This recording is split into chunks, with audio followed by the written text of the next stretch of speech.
This guy had a lot of political power, but he didn't have power with God. All right? He had political power. He was, in the year King Uzziah died, that was there because King Uzziah was like President Obama. He was the president of the nation.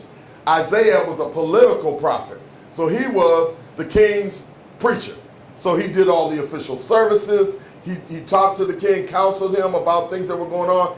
When he walked around town, he had power, believe me. Oh, there goes Isaiah. That's the king's prophet. Whenever when he interpreted his dreams, he did everything. All right? Now, the second thing about that is that it says in the year King Uzziah died. Now, there was a new king who knew not Isaiah. So Isaiah didn't have any power. You know, when a new president comes in, I was at black colleges for 21 years. So I know when a new president comes in, people get stripped of their power. That new president comes in and he starts taking people are hiding under their desks hoping they can stay on. It's a political position. We've seen it happen here in Detroit too. All those positions downtown, the new president, the new mayor comes in, he brings in his crew. All right? And when Hillary comes in, you know, she's going to bring her crew if she becomes president of the United States. You know what I'm talking about. So Isaiah was walking around with no job. And he went to pray. He had all this power. What do I do, Lord? What do I do? And then that's when this church started shaking, and he saw that smoke come in the church. And cherubims and seraphims were the angels of old.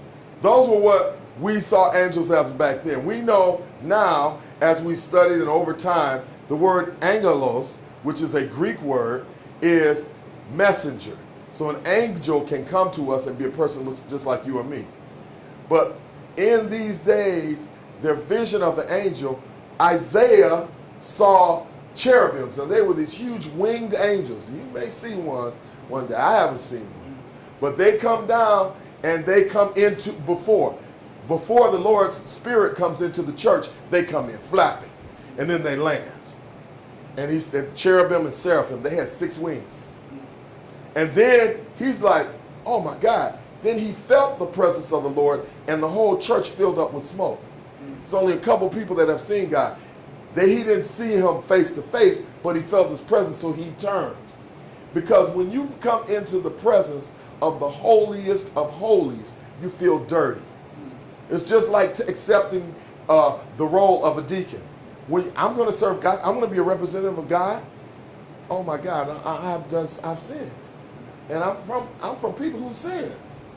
Oh, I've been to the club, or I do this, or I've been divorced, or I've made mistakes in my life.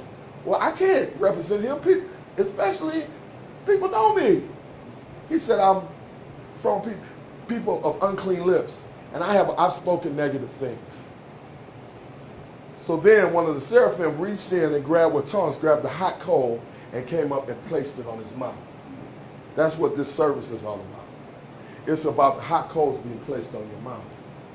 It's about you becoming a new creature in God. About God saying, I'm setting you apart. Because of my grace and my holiness, you are made holy.